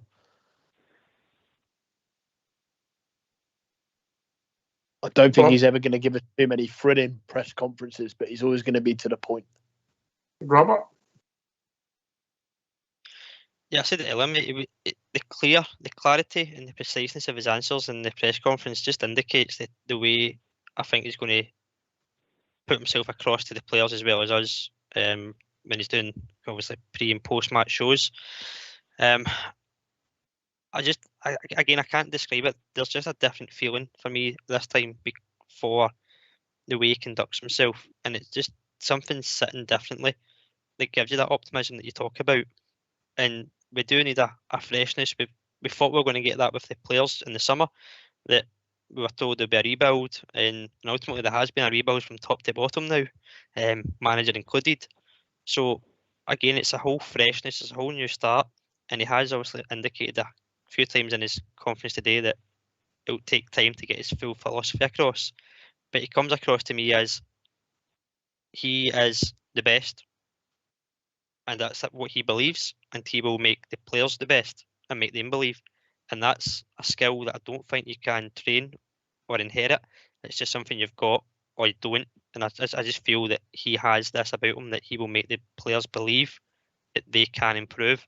And we know we can. We might not have seen it, but we know that these players can play much better than they have been previously.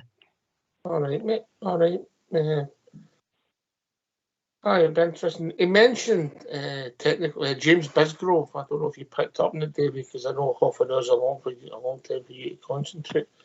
He picked up on James Bisgrove saying that there's a sporting director / technical director coming in, and it's imminent, but it might take a couple of months, which is fair enough if you get the right person in. How important is that for you, Giant? Sorry, that just broke up a bit. You said, ask that again. Getting the sporting director in, technical director, whatever title you want to give him, how important is that for you? Yeah, I think they made it clear it's important. I think moving forward, 100% now we've kind of spoke about the stability, and now that we really hope and touch with that Clement's going to be our man for a good length of time. It's important we get the right man. I think Clement even said, which I like, there's obviously been frank conversations. They've got to want football to be played the same way. I mean, Bisgrove was talking about the board, the football management board, whatever you want to call it. It did sound like it was missing someone, didn't it? It went a bit short. A scout another bloke, and then a couple of members of the board. It definitely needs somebody to sort of oversee that football manager department. But it's got to be. I think Clement's going to have a bigger say on that than you realise, because he's got to have to want to play football the same way. For me, I said it previously again in the show, mate, that a director of football would be appointed after the manager, and for me that's the better option, the better way to do it. The manager is going to be picking someone. We did hear that he'll have a say, and quite a big say in it, and he'll meet the person before the decision is actually made to bring the person in, but he will have a say, and I think that is vital. And as I said, you want to have continuity between the manager and the board, and a director of football would be that middleman to give that. And certainly if it's somebody that Clement has worked with in the past or is willing to work with going forward, that's important in terms of relationships. And he said it himself during his interview, to be aligned is important, and that's what we ultimately need. Sustainability, being aligned, and having a structure, not only in the park but off the park as well, to make us a better footballing club on and off the park. I think we need somebody. The title's not important to me, David, but we need somebody in there to let the manager make sure that he's more concentrating on driving the first team forward. Yeah? Yeah, Somebody. you're spot on. You're spot on. Your thoughts, But David? Well, I think if we had done this before, what Robert was saying, which was a good idea, about you get it after. But with Beale, it didn't work that way. And we all know what happened there. He became his own director of football, or whatever terminology you want to call it. And look what he brought in. And that's what we want to avoid the next time, because we know there's going to be a next time. I just don't see the guy waving a magic wand and making certain. I'm not going to mention their names. We've mentioned them night after night after night. We all know who they are. So if he can get a tune out of them, great. But we definitely, I would love to see, I know this sounds corny, but I'd love to see Graham Souness in there. And more so now that I've heard he was participating in some of the talks, which I thought was marvellous. So something like that, or even we were at the night out, Gordon Smith is very astute. We need somebody like that. And I think that would head us in the right direction, guys. He wasn't the smartest guy at the top table, but was he? You're going to say that. Brilliant. I love you. I get your point. I'll be interested to see what happens, mate. I think they've got their eye on somebody, mate. I think they've got their eye on somebody, and I don't think the two gentlemen will be in the frame, if I'm being honest. Watch this, mate. Don't want to say any more. Maybe somebody's going to finish their notice, if that makes sense, Robert. Yep. Keep an eye on this space, and I'm sure you'll hear it here first. Cutting edge reporting from the Ox. Usually do, if you listen intently, mate. Listen intently. Ox, it's not Big Stevie, is it?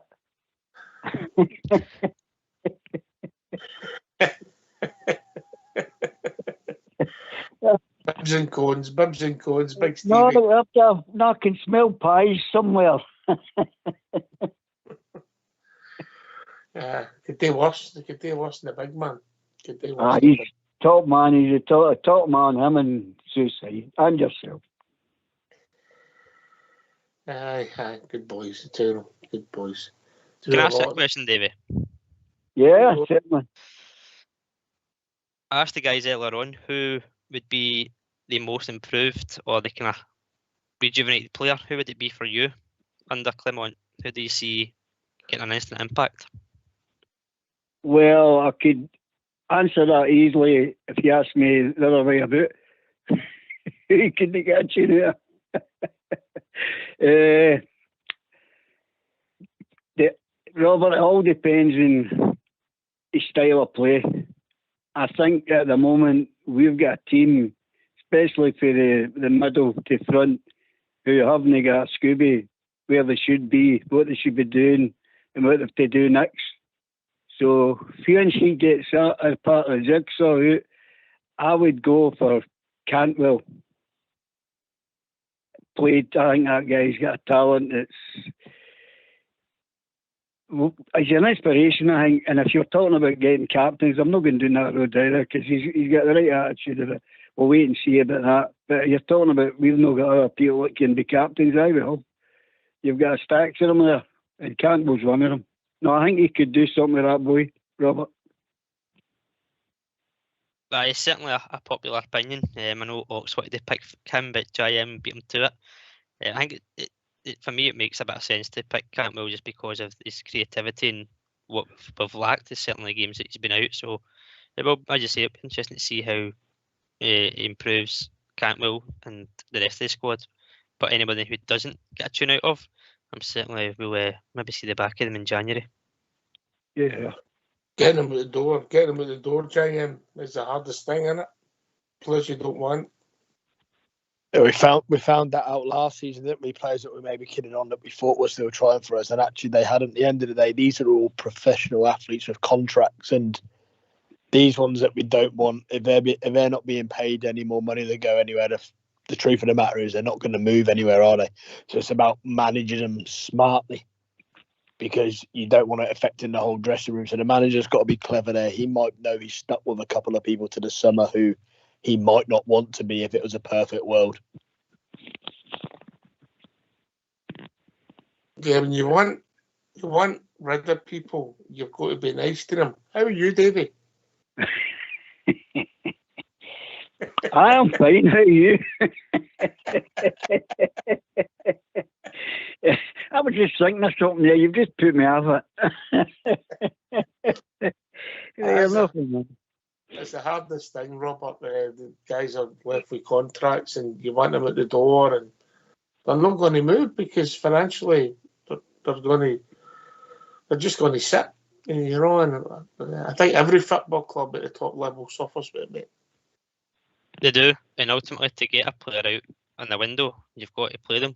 And to play them, you've got to get a performance out them to get somebody interested in them. So it's a big revolving circle that sometimes you'll get a bump and you can't get somebody shifted out the door. And as you say, they're sitting there on a wage until the contract runs out, where it could be spent elsewhere or bringing in either a younger player or giving a younger player a new contract, tying somebody down. It can impact your squad. But it did say obviously everybody's going to have a clean slate, so hopefully that is the case and we do see some performance improvements from everybody. And there is nobody leaving the door. It's all positivity and new players that look the guys that were promised. No. JM, you've got something you want to ask? Yeah, the manager said that under his opinion, everybody gets a clean slate. Just for you three, what am I thinking? Do you believe everyone deserves a clean slate from now? Oh, Davey. Well, if I was truthful, I would say no. But that's not how it's going to work. He's got to do that. There's no other alternative but to do that. He's got to see. He doesn't want to see what we've been watching. That's the thing. But he's got to see it firsthand. And then, if he doesn't do anything towards that or changing it, as I said, then we've got problems. But no, a clean slate is the only way it'll work. Robert? I do, and I think it's the right thing to do. You can't come in with any sort of ideas of, okay, you're not going to work for me because of highlights I've seen of the games. He's seen these highlights within a structure and style, or the lack of a structure style, for a better phrase, that Beale tried to put across. So it's only fair to the players and to himself that he gives the players time to adapt to his philosophy, his style, and see if they are going to work for him. Beale done it with Cholak. He didn't like the look of him in that style, and he was sold. And I dare say that Clement would do the same. He's going to give every player a chance to get involved and work in this style and under this philosophy. And if they do that, then they'll be for him. And if they're not, then that is it. But absolutely, everybody deserves a clean slate. It's the same for the manager. It's a clean slate for him. It's a new start. And I'm sure that's probably the message he gave first thing on Monday in the training ground is it's a fresh start here for everybody involved. I don't think that you have the baggage with the people, but I think quite quickly you make opinions. Their opinions might be of Joe Blogg's the man, JM. His opinion on the football park will be when he asks them to do a task and they don't do it or they do it. Yeah. And you don't end up with a clean slate, you end up with a positive or a negative quite quickly next to you. So I think he's being honest, straightforward, treating people as adults, and then quite quickly make up his own mind. Your thoughts? Yeah, I agree with what Davey said. It's the only way to mixture of it. Well, all three of it. It's a mixture of all, isn't it? He's got to give everyone a clean slate because it's who he's dealing with, and he's got to play. And he's got to be professional. I think if you watch the games, surely he's going to be watching people and thinking he'll do or he'll not, and he'll have an idea. But also, you have to give everyone a clean slate because I think I remember Andy Halliday saying when Gerrard came in, I believe Halliday was on the get out the door list, wasn't he? But Gerrard came in and obviously, why are you on this or whatever? So every manager sees everything differently, don't they? Yeah, and there could be somebody in 6 months' time, Davey, that we're all saying, well, this guy's got a tune out of him. We never seen that coming. You never know. Definitely. I'll tell you this, Alex, I'm more optimistic this time round, which is sad to say that we're at this stage again. I'm more optimistic this time with this guy. And what I picked up on in the interview as well, it really pleased me, was when he was talking about Steve Davis.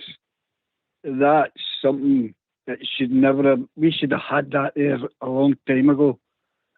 So all the best to the wee man, and he's the guy's got somebody there that he can, have a chat with, and he'll get a chat back. But it'll not be a BS he's getting. It'll be straight to, this is what I think. Well, that's up to you whether you want to think about it, believe what I'm saying or not. But I was really pleased with that, about what he was talking about with Steve Davis. But as you say, time will tell. Time will tell. Fox is not feeling that enthusiastic. Robert, he's went for Dessers to be top scorer. I'd never rule it out. It might be the one that actually sparks it, and before you know it, we're all sitting here going, "What a player that Dessers is!" Stranger things have happened. It must be in the women's team then. If it scores, it scores. I don't think they'd have him. Oh, God. Poor guy. He's had a bit of flack, Giant, and he's had a bit of flack. Bit of flack. Half, 90% down to his own performances, isn't it? His things, but let's just say back to Bisgrove, what he said, man management. I don't think he was helped by Michael Bill either. Now, I'm not saying I've seen much of a player, but Bill's constant playing him and refusing to take him off maybe hasn't helped him either, or leaving him out. So, and constantly saying he wasn't fit when he was playing. I don't think a lot of what the ex-manager done helped him, but his performance definitely haven't been up to scratch yet. No. As a striker, you're judged in scoring goals. You might not play well, Davey, but if you score goals, it doesn't matter. Scoring goals his all-round play is just abysmal. I mean, it's just I get embarrassed when I've got to admit he's a Rangers player. It's not. I'm laughing, but it is. I know you shouldn't say that about your own players, but at this moment in time, unless something changes, he's an embarrassment for me anyway. Because there must be better in the B boys team and I've seen the boys, some of the boys, and they are better. So we'll see how this man does with him. But JCL, time will tell. Time will tell. It'll be interesting. I think you're going to see a lot of changes. I think by next August the team will be different, and hopefully with a better style of play, scoring more goals and more clean sheets, Robert, everything's going to improve. It does, and the old saying is the only way is up, and for a lot of these players that is, because their confidence and performance levels have been so low. And although it will take time, if we see these improvements gradually, week by week, and as I said, the season's a marathon, it's not a sprint. So if we gradually improve week by week, then ultimately come the end of the season, it may be a different story to what we're looking at just now, a different picture, and that's where success comes into it. But it will be interesting to see what kind of market he looks at, whether he looks towards his home nation of Belgium, whether he looks at the French league, or what kind of shop window he looks at.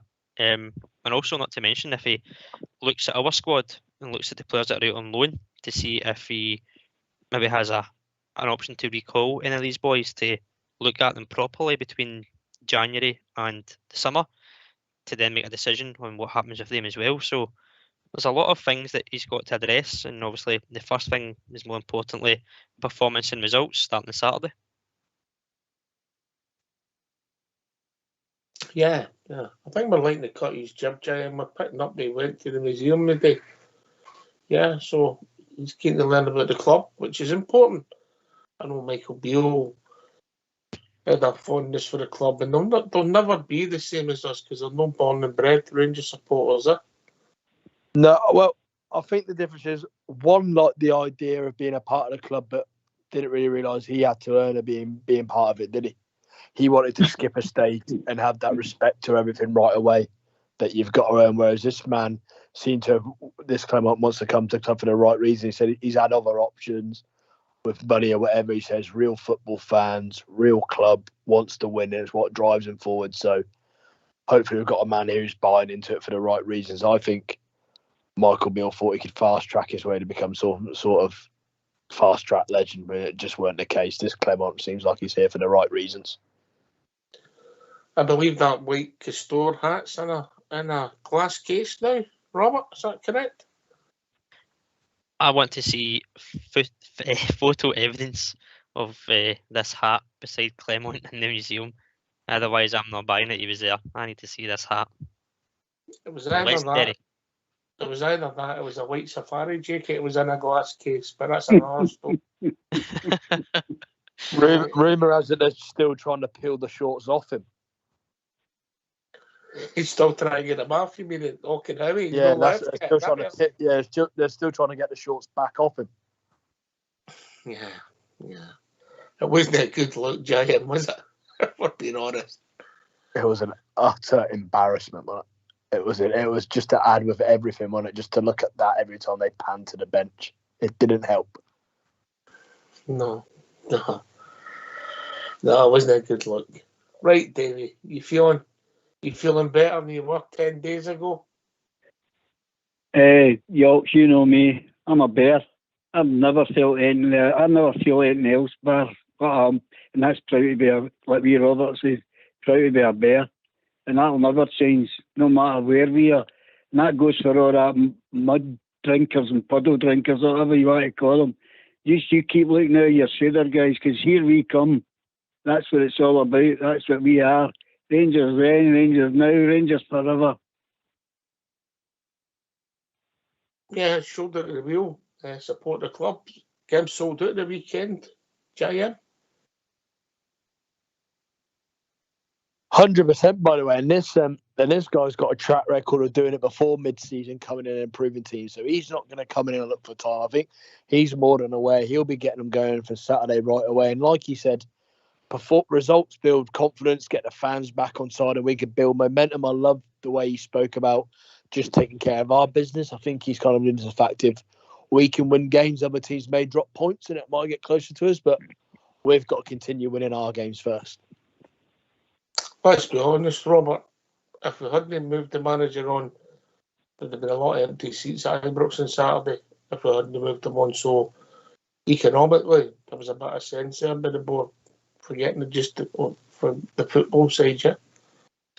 Yeah, there would have been empty seats, but if the result didn't go our way, then I'm sure again it would have been a cauldron of boos that greeted the players at the half time or the end of the game.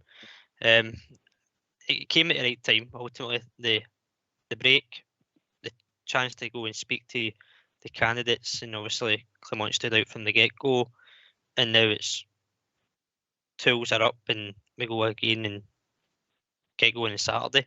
So ultimately, full house, and as I said before, 50,000 fans behind you can give the players a lot of energy when you're playing well, but also it can go against you when you're not playing well. But the players, again, comes down to what David said about mentality. If the players are getting booed, it's about how they themselves pick that up and improve and do well for our manager and our club and themselves. Question for the 3 years before we start wrapping up. If you didn't have a good game, you were out in the dressing room, you had to face Michael Beale or Philip Clement, what one would worry you? Davey? Where do you dig them up for? Look, personalities, isn't it? I don't know. It's a hard one. I would be a toss of a coin there. I wouldn't be Beale anyway. That wouldn't bother me. Oh, no. JM? No, wouldn't be bothered if you went in and played bad and spoke to Beale. Isn't that Clement looks like he can maybe do some damage or turn quite quickly, doesn't he? But I don't think you'd be asked if you were playing badly and Michael Beale was stood in there waiting to give you a telling off, would you? No. Robert? I wouldn't want to walk into Clement, mate. No, he's about 6'5", and for me, he looks like the Rock. So no, I'll take a cuddle off of Michael Beale and say we'll try again next week. I think you maybe said it right. Maybe that's the thing. Maybe he was too nice. Maybe it was the cut out for it, Robert. Simple as that. Man management, mate. Backroom spoke about it today, and as much as you want the manager to be somebody you can go to and speak to, at the end of the day, they're your manager of the club, and if a player's not playing well, you expect your manager to come and tell you as it is, not this nicety. And as you say, that's something we might have been too used to of late, and you just don't have it. This guy certainly, without even speaking, poses as a high, tall stature and posture. He just walked into that room today and you could just see the presence that he had. And everybody was listening to his answers, and he's just got that kind of, as I said, presence and aura that just grabs you. Whereas Michael Beale, you're probably just having a conversation in a Rangers pub round the corner from the stadium. Yeah. I think he's got that look, JM, that look that some of the managers have got, within what with it, yeah. Yeah, that sort of stealth look, isn't it? Business means business, whatever. Just looks like a straight shooter. Looks like he'd do it, He's only done, I know he'd done his little welcome interview there. He's done a couple of ones with Sky and that, but it's been a consistent message constantly. Hasn't gone too far off. He's even used the marathon, saying a few times already, everything's consistent. Whereas that last manager, he'd be telling you a different thing, different days, telling other things, was even telling his ex-employers he weren't coming anywhere, then he was moving to us. So, it's probably the same with the players, wasn't it? So hopefully this one is a bit more clarity and straight to the point, and then we'll get a better tune out of the players. Right. Talk to straight to the point. The last time we're going to hear you, right, David? Give us your last rewards. What does it used to be? Yeah. And it used to be called Last Call. Oh, you remember that? You can your age of me. I heard the only time he ever got angry, Beale, at half time was somebody gave him a cold pie and peed in his bottle. So I'll leave it at that, guys. So God bless the Rangers, and we are the people. Good night, guys. Cheers, David. Always a pleasure, mate. JM. Yep, good to positive day. First official press conference of the manager, and an impressive one, I think. Only time would tell, but I'm a lot more confident than I was, 2 weeks ago, a week ago, last Saturday. So onwards and upwards, and looking forward to Saturday. Don't think you're going to see anywhere near the finish article, but hopefully we're going to see a lot hungrier set of players. Robert? Yep, good show tonight, mate, with yourself and JM. I hope our young team hasn't put you off to join us again next time. Certainly a positive day. Lots of things to look forward to. And as JM says, the game on Saturday is a new era for the club. And for us as supporters, it's another story to start writing. And hopefully it's a happy, successful one come Saturday. Yeah, mate. Yeah. Listen, thanks to Joanna all day for joining us. Thanks to Smurf. We tried to get in. We couldn't get hold of you, Smurf. Thanks to everybody for listening. We know what you were doing tonight. Don't think we're silly. But Rangers Radio, and thanks to JM and Robert for doing the show. Fox and Old School Blue for doing the technicals. Rangers Radio will be back tomorrow night between 8 and 10, talking about all things Rangers. And we've got a guest joining us on Thursday, and we'll announce it tomorrow night. Thanks for listening. Take care, everybody. Take it away, Old School Blue.